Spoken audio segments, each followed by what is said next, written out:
Whew, what an episode. Episode 28 of Oshinoko, Season 3, Episode 4. My gosh, we have finally unmasked the main antagonist of the story. We finally given a name to Hikaru Kameki, the guy that is behind it all.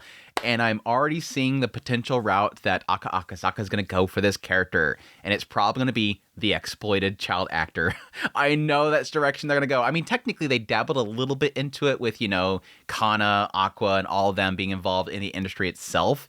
But I think that's where they're going with that. I think that's the direction to go with that. Because if he was 15 when he met Ai, or at least they had the kid, or at least, she got pregnant. If he was 15 at that point, they were potentially working together with each other at Lai. And then he was probably with the agency even before then. So this guy's probably been in the industry well into potentially by age 10 or something like that, even earlier than that. And he's probably going to be the look into child actors. And he's probably going to be pretty messed up that whole experience. And that kind of gives me a little bit of theory as to why people didn't like the ending of the manga so much, as I'm probably guessing they're eventually going to make him empathetic. They're going to show that he was exploited, and they're going to potentially make him somebody that you feel sorry for or something like that. And that's potentially what people are upset about. But I don't want the comments, by the way. Nobody in the comments say anything. I don't want any spoilers. I'm throwing theories out there. Because this is the main antagonist. This is the guy that we've been looking at this entire time. And like every character in the story so far, we see that there is a reason why they are the way they are. I mean, last episode's a prime example of that. The director's a dirtbag. What he did on that camera, the questions he gave Maya was horrible. Yet we see why he's the way he is. We get to see that he's at his worst, and he's cornered, and he's trying to do anything to survive. He's trying to put food on his table. They like to make every single one of these characters, even if they're nasty, you find out why they're nasty. The industry creates monsters. That's always been Akasaka's thing here. And so I can totally see that. But again, we're just going to leave it there. No comments. Zip it. Zip it. Zip it. Zip it. But anyways, we should probably get the episode proper because there's a lot to go through. We had Aqua finally getting the awakening that it's not over yet. Ichigo finally like, dude, what are you talking about? Are you dumb? Dude, he was already dead before that even happened. That was kind of a direction to the reveal that I wasn't really expecting there. But yeah, Aqua struck Kana. I am furious about that, by the way. I am absolutely furious about that. Just absolutely physically struck her. And didn't even apologize and let her run off. I swear. And it's because that OP image, that little shot of her with the broken heart and the scarf. I'm like, please do not do this, Akasaka. I'll be so mad. But yes, other than that, we get to see Ruby at her worst, being super mean and manipulative, all that kind of stuff. There's just so much to go through. So let's kick it off from the very beginning. The scene with Aqua and Ruby. And I find this to be very interesting because Ruby is very honest here. And I said this in the last episode impressions. I'm like, watch, they just kind of cut scenes and we don't even get the conversation. No, we full on dived into it. We didn't cut scenes. Thank you so much, by the way. But Ruby just laid it out. I did exactly what you did in Love for Real. You utilized that controversy for your own benefit. It put you up on the stage. I did the same thing. And he's like, no, that's not for you. You'll get hurt. You can't do that. What are you talking about? I'm actually really good at this. Screw going after the AD. I'm going to go straight for the director. I'm going to use this controversy for my own benefit. I do like they brought up sort of a little bit of what I touched on in the previous episode with Maya and the idea that she acknowledges she doesn't like Maya. She's legit, like, she's not my friend. I don't like people like her. It got into that idea that, yeah, technically, unfortunately, we used to have like whistleblowers and stuff like that, which was great. You had some nasty thing happening in a company and whistleblowers would come out to expose them and change things for the better.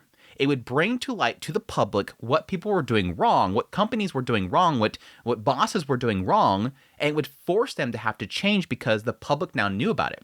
This isn't whistleblowers. These are people that are just trying to get at people they don't like. And that's what she doesn't like. She says both sides are wrong. The people that are exploiting people are bad. The people that should be called out are bad. But also the people that are just trying to get at somebody they don't like. It's modern day witch hunts. And everybody on social media is literally the crowd that's cheering on the person burning at the stake. We look back at those old days where they would literally take people, in a lot of cases innocent people, putting them onto a stake and setting them on fire. People would gather, the guillotine, all that kind of stuff. Public executions were great and people loved it. And we look back at that and we think it's disgusting, but we still do it today. We just do it online.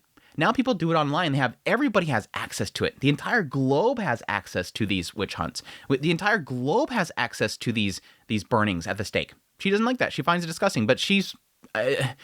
in the end, Ruby is still sort of forgiving herself by saying, I did the right thing, though. I found things that were, useful, and I made sure that things changed for the better. Minami over here got some exposure. The director's changed his ways. I'm fixing everything at the same time, so I did good, right? It's so wrong. It's so bad. I was kind of getting this hint from the last episode. I got into it quite a bit last episode, and it's more so now. I'm like, I don't like what he's doing with Ruby's character. She's become Aqua. Let's be honest. She's become Aqua before Aqua's going to fall back down that hole. She's becoming the manipulative person. It's interesting that he does bring up, that's not you, though.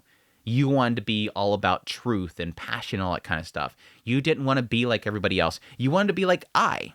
And then Ruby throws it right back in his face. No, Mom lied too. Don't you remember? She kept us a secret.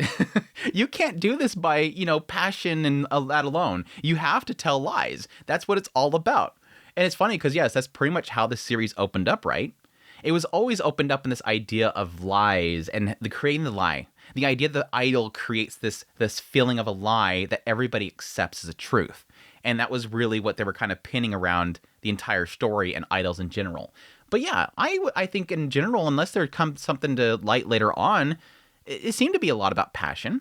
It just was this, one thing that Aqua and Ruby's birth was kept a secret. That doesn't necessarily make whatever Ruby's doing now being equal to what I was doing. It just doesn't. I think Ruby is just attaching herself to these things in order to excuse herself. She's trying to find an excuse. Well, Mom did this, so I can do this. Well, this one thing, so I can do everything. That's what Ruby's doing. She's making up excuses for herself.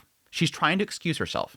It's not a good route to go down. Not a good route to go down. But yeah, she wraps it up by saying, this way is a lot more suitable for me. Doing it this way is a lot more suitable for me. And that sucks. That sucks. And again, we kind of see it as he says yes, and she was right. She rises to stardom. We see that she's getting a lot of awards. She's being brought into a lot of shows. Apparently, she manipulated the director into including her on all the stuff that she's doing. As we find out later, it looks like Ichigo is pulling strings for her and helping her get a bunch of roles and everything, and she is just blowing up. Even so much so that Memcho and Kana are being left behind.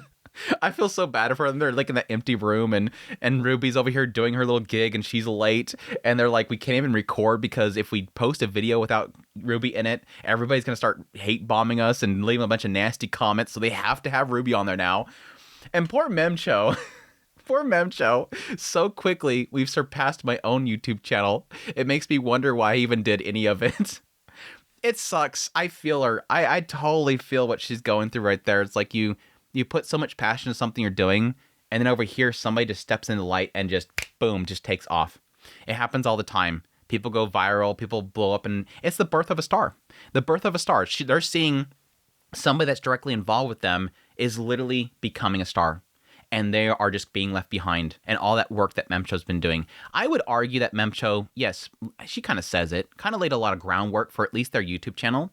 Yes, technically the YouTube channel blows up from that point because of what Ruby's doing over here, but she set the groundwork for people to even want to bother subscribing to that channel. Because I can see Ruby everywhere else. To come here, they need to have some sort of value that's already present. Because, I mean, there's a lot of stars out there that have YouTube channels and social medias, and you look on them, there's nothing on there. There's nothing to subscribe to. Even though they say, yeah, I'm on that platform, there's nothing to even bother with clicking there. So I think Memcho did a lot. But yeah, she's talking obviously about her own channel and how, geez, this is what I do for a living, and this channel's just blown up because Ruby.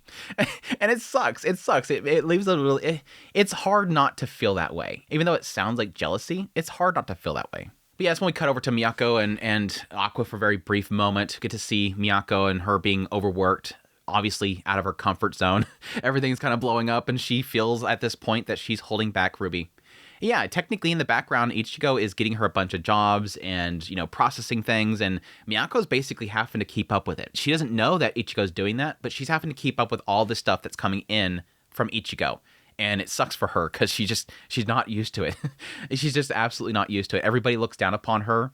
And that's the sucky thing is, like, stuff's coming in for her from Ichigo, and she feels inadequate at the same time. It sucks. But no, very briefly, they mention the fact that, that AD, Shun, He's now Ruby's manager. Even though he was really into TV, apparently he gave it up and is now working for Ruby. Now, from Aqua's perspective, he said that the guy seemed very passionate about TV. But as we've seen from Shun's perspective, he was already seeing this as sort of a dead end. I felt like his perspective, it was a dead end. Because he's seeing what's happening to his boss, and he's stuck in the AD position, and he doesn't feel like he's climbing the ladder. Even though Mimi comes in there and says, no, it's going to get better once you climb the ladder, Shun was already given up. Like, that whole talk from him, he was given up. So I think it was just Ruby basically saying, come with me. He drops it. Drops it like that. Yeah, sure, go this direction. Ruby's blowing up right now. That's the best route to go. It sucks, again, because it felt like he really badly wanted to be on TV, but he's seen that path right there. Go that way. That's the path to go. But no, that's... The anime... I didn't see this in the manga, so this is completely anime original, but yeah, that little shot of him walking up there, and it... It made it look like he was bowing to her. Like, he literally just, like, gets down on one knee in front of her. He's obviously going over there and getting down low so that she doesn't have to look up to him and he can talk to her face to face. But the way that it was kind of framed in the anime, it totally looked like he was bowing to his queen. It's so nasty. Again, they're definitely trying to ramp up this idea of the manipulative Ruby. Like, it's turning into... I think now that Aqua's been pulled back in the whole situation, he's going to start going down this path again, maybe potentially with Akane. And at some point, when he finds the resolve, he's going to have to stop Ruby. I think that's where it's going. I think he's going to find out how manipulated Hikaru was. He's going to feel pity for him, and he's going to have to stop Ruby from killing him. I think that's the direction it's going. But yeah... Now that Aqua's seeing all this crazy stuff happening, he finally confronts Ichigo and says, yep, I followed Ruby when she's running off on her own on her days off, and I noticed that she was coming here. It seems like you really badly want to get into the industry again, don't you? Nope, I don't want to. I'm just helping in the background. You know, some people owe me favors, and I'm helping her out just because I feel bad for leaving Miyako. It's like, why don't you come back? Miyako would love to see you come back. Nope, I can't bring her and get her involved with what I'm doing. I have to kill the one that took out Ai. And then Aqua says, don't worry, I got you covered. I know that the guy who was behind it all is already dead because I found some evidence, some DNA, and I've did my detective work. And then Ichigo's response, what are you talking about, Aqua? What are you talking about? I was there. We were setting up for the Tokyo Dome when he died. He didn't even know the address. He died before we changed addresses. It can't be him. Oh my gosh. Like, I thought that when Aqua finally got the reveal, it would be around what Akane was thinking. Because when Akane first heard from Aqua that he was done and that he figured it out, Akane went the same direction I did. The idea that you're assuming that he's the father. Yes, Taiki and Aqua could have the same genes on one end. And yeah, from Akane's perspective, it sort of gave that symbolism. Like, there was a little bit of like the little hazies in the characters, and it looked like that's what she was coming to a conclusion of, is that you're assuming the father. You're assuming the father. And so I assume when Aqua gets pulled back into this, that was going to be the aha. He was going to finally realize that. Ichigo's thinking from something that's completely irrefutable. Akane and me are making assumptions that this isn't over. Ichigo knows stats. The date. He knows the dates. The dude died before we even knew the new address. How would he tell somebody where to go to kill her if he didn't even know where she went in the future? And yeah, that doesn't go well with Aqua. You must have missed something. You must have missed something. I thought it was over. I thought it was over. I thought it was over. Yeah, I'm just making assumptions. Go to bed. Go home and get some rest, boy. I'll handle this situation. You go home, boy. Yeah, the break point again. We have Aqua going right back into the dark, immediately seeing his old self and his young self just telling him, you got your little vacation. It's time to get back to work. You didn't get revenge yet. You let him go. You didn't get the right person. You can't be happy. And there's that thing again. You can't be happy again. You're not allowed to be happy because you let Ai die. That thing's coming back again. We're getting that part of Aqua coming right back again. Before Kana sees him, I'm so mad. So mad. And she hesitates too. Oh, my girl hesitated too. She's driving by and she's like, no, He said he's going to go for real for Akane. He doesn't want me to be around him. But she couldn't let it be. He's sitting out in the rain on a bench. Something's going on. And she goes over there and he smacks her. Ugh, that hurt so much because I know Kana's in a dark place. I know Kana is in such a dark place right now because she doesn't understand. She understands that he's in a relationship. She understands that, and she's respecting that, but she doesn't know why he doesn't want to see her anymore. And why, even though she's coming out there in order to find out what's wrong, why he strikes out at her. She doesn't understand. Obviously, he hates me if she's doing this as well. He's avoiding me, and now he strikes me when I come to see him. I don't like where this is going. I don't like where this is going at all. I feel like Akasaka is building her up to harming herself. I don't want this. I literally don't want this. Because she's obviously madly in love with him. And she's still coping with the fact that they're not going to be together. It's just, it sucks because she doesn't understand what she did. And I think that's the big problem. She doesn't have that answer as to what broke. They were close. She doesn't have the conclusion at all. She has a build up to, we were doing good together. We were friends. We support each other. And now, slap, get away from me. It just doesn't make sense to her. It sucks. It sucks. I hope it doesn't go down a dark path, but I don't put it past this writer at all. But yeah, after this, we get Akane calls up Aqua. I'm actually surprised that he answered the phone. I'm actually more surprised that Akane didn't immediately pick up on it. The fact that she calls, says, hey, I want to see you after the party so you can see this dress that I got. Can we hang out or whatever? And he's like, no, I don't want to. Okay. And I like that she kind of goes, yeah, that's cool. That's fine. We'll talk again later.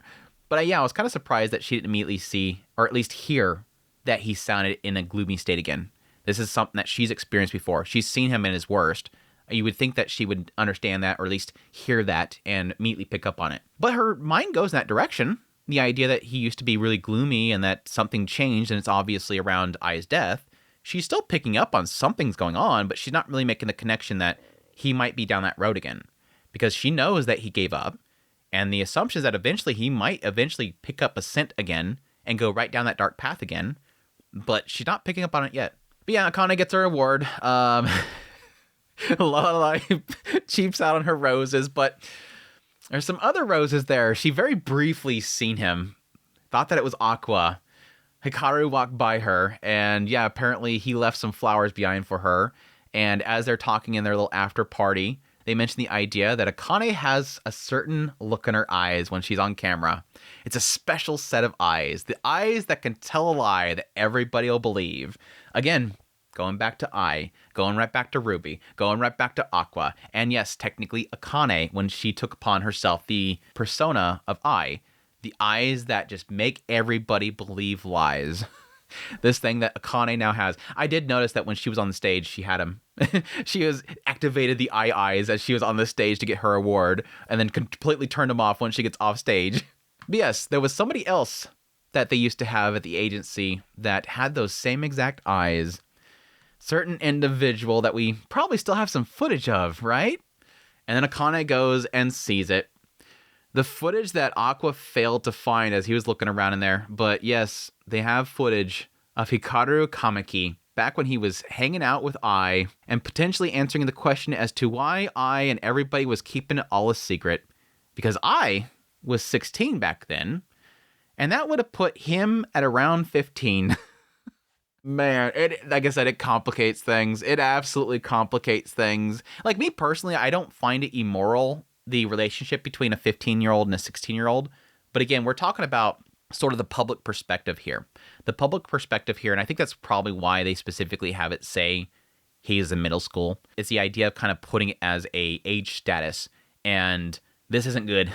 In the industry, this is not something that is going to put a positive light on anyone. The agency, both the children, none of it. And it sucks. It sucks. But again, it also opens the doors to a lot of possibilities in my mind as to what Akasaka is going to eventually do for Hikaru. Because again, he loves digging into how these industry itself destroy these children and destroy these people. And I could see him totally going down the route of Hikaru being messed up by this industry. And it really does give a sense that Hikaru's been there for a long time, up to the point that he meets Ai, because it implies that Ai's style is similar to his, that he taught her everything that she knew. Again, he probably gave her the eyes. He gave her the eyes that can lie. And if he's been in this industry for a long time, he's probably been pretty messed up at this point. And we're probably going to get that sense that this industry has given him an air of superiority. It's given him the sense that he can do whatever he wants to, and yes, manipulate people and destroy people. And yeah, Akane also deduces the idea that there's a potential reason why he got somebody to go after Ai. I'm guessing she assumes that he would have been too young at that point to have done it. It's crazy. We're finally getting this reveal here, and things are heating up. Things are absolutely heating up, but really, really crazy episode. Really enjoyed it. Looking forward to more.